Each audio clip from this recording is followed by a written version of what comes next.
Hey everybody, welcome back to my channel. Once again, my name is Scott Carter. I am a licensed therapist.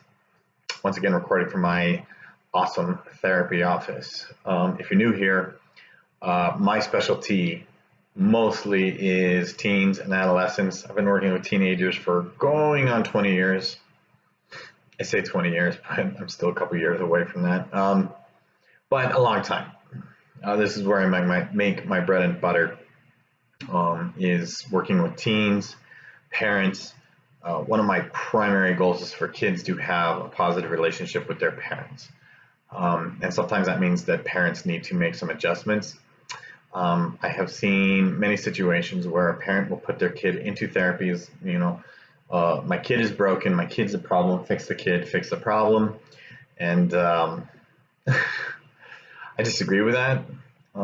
Very few parents leave my practice unscathed. I have been fired by parents before because they didn't like what I had to say about perhaps some of their parenting practices, but I need people to understand that I'm really trying to create the best dynamic for your home and your relationship with your kid because we have major mental health epidemics on our hands. Okay, I really want to dive into the topic though. Specifically, I want to talk about have we turned childhood and children's behaviors into a mental health disorder. Okay, so I actually came across this on the interwebs. I wrote an article on it too. You can go check out my website. I'll link it in the description below if you want to read the full article. This will probably just kind of skim through things, this video. But if you want to read it in full, you can do so. Again, the link will be below. But anyways, I was kind of scrolling through the interwebs on social media and found an article. I didn't read the article. I just saw the title. I'm too busy. I don't have time to read that stuff. But the title of the article basically said, we have turned childhood into a mental health disorder. And so it caused me to pause and think, have we done that? What do I think? Do I think that we have basically pathologized being a kid? And I have to be honest, the more I thought about it, the more I have to honestly say, yeah, we kind of have. We have basically turned childhood and childhood behavior into a mental health disorder and into a pathology that should be treated, medicated, and the like. And here are some of my thoughts on that. First of all, what I really want to call to attention is that our rates of teen suicide continue to escalate rapidly. In my local area, I talk about this in a lot of my videos, it is alarmingly high and continues to climb. One of our local high schools here in the Salt Lake Valley had 6 completed suicides in less than a year. Okay, 6 in one school. The school has about 3,000 kids in it. So that's pretty unacceptable. That is pretty unacceptable. I think that's 1 in 500. I'm not a mathematician, people, but I think that's 1 out of every 500. That is alarmingly high. It's extremely high, okay? Especially because these numbers are usually measured, I think, per 100,000, right? We clearly need to do something different. It's obvious. These numbers do not lie. It's blatantly obvious we've got to do something different. And so here are some of the things that I've noticed, especially in my local area. We have honestly turned childhood and child behavior into mental health disorders, behavior problems. Here are my examples. First of all, I find that parents have no tolerance for children making mistakes, having problems, and having issues. I hear them say, well, we expect better. And I'm like, you expect perfection. And I've talked about this in other videos, but they expect perfection. If a kid has any issues or any problems, then it's like zero tolerance policy. Like, what on earth is wrong with you? And not that it is okay to have high standards. I have high standards and high expectations for kids too. But when they don't meet them, I don't beat them down. I don't like, I can't believe you did that. So here's the truth. Okay, folks, I need you to force this into your brain. if if you're struggling with it, kids have problems. They're supposed to have problems. I actually love the problem kids, and I'll tell you why. And you know what? I'm going to do that in a separate video. So subscribe, right? Kids have problems and issues. They're supposed to, okay? And I just find this, that parents are like, I can't believe you got a C, or I can't believe you failed a class. And it's like, man, this is what kids do. If your kids aren't driving yet, they're going to back into something if they haven't already. We all do. We use a mirror to judge distance and the length of our bumper that we can't see. And you got to hit something before you really understand what the limitations of your car is. All of us have backed into something. All of us. If your kids aren't driving yet, they're going to back into something. So don't freak out.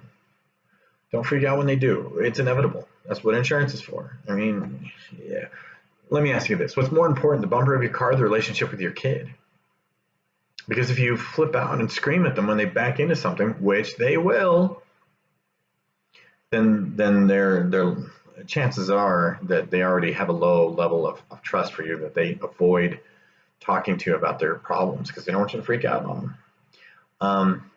But we've also done this thing, I find, that kids are so much more anxious and depressed than they used to be.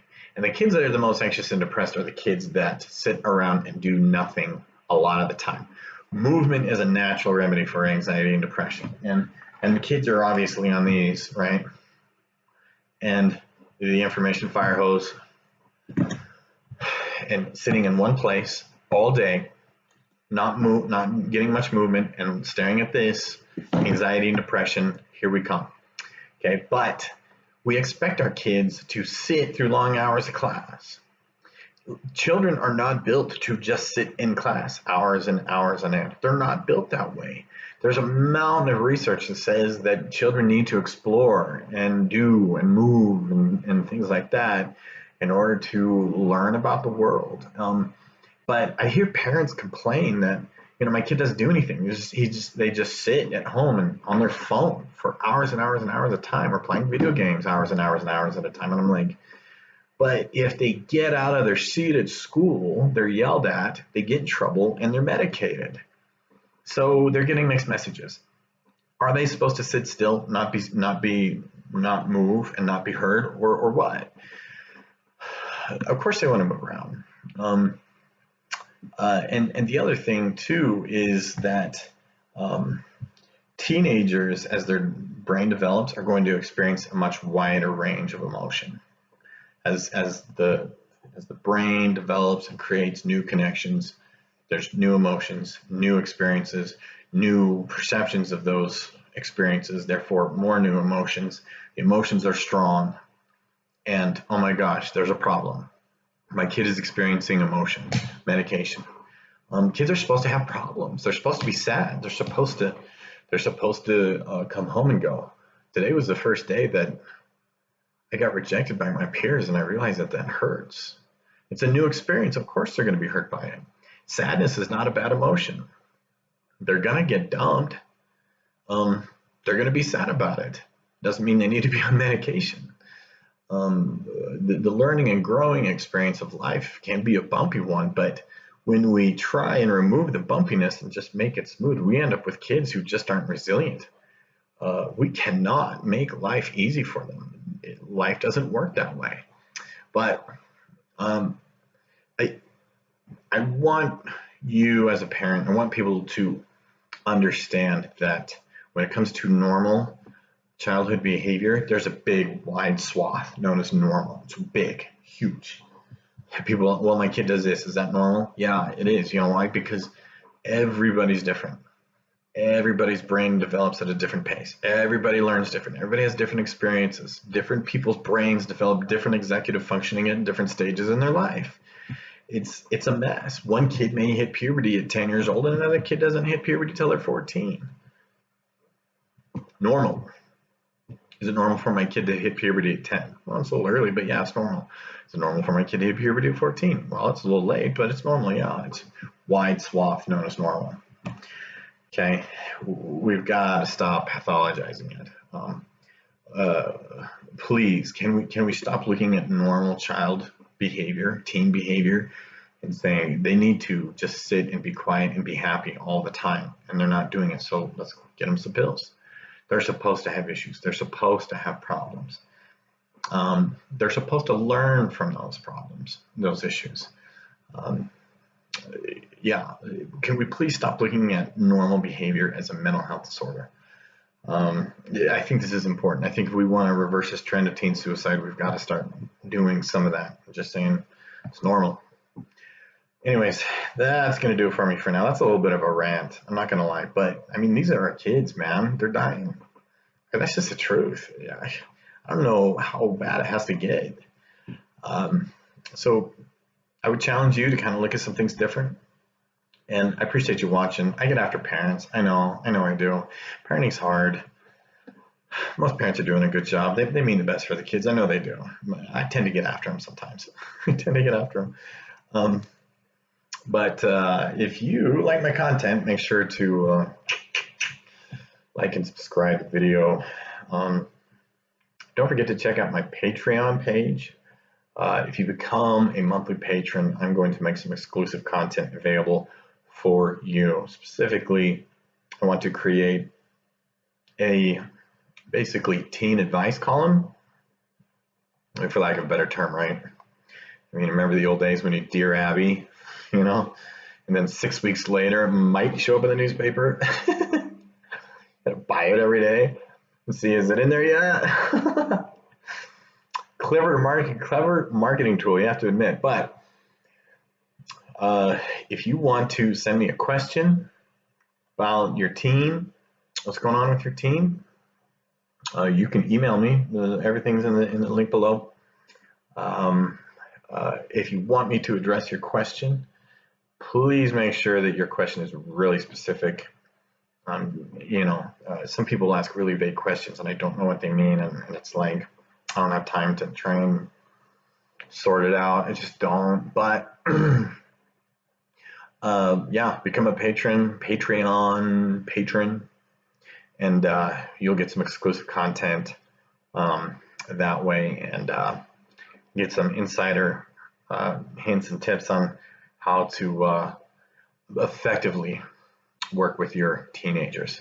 If you'd like to support my teen suicide initiative, the Resiliency Alliance, those links are below too.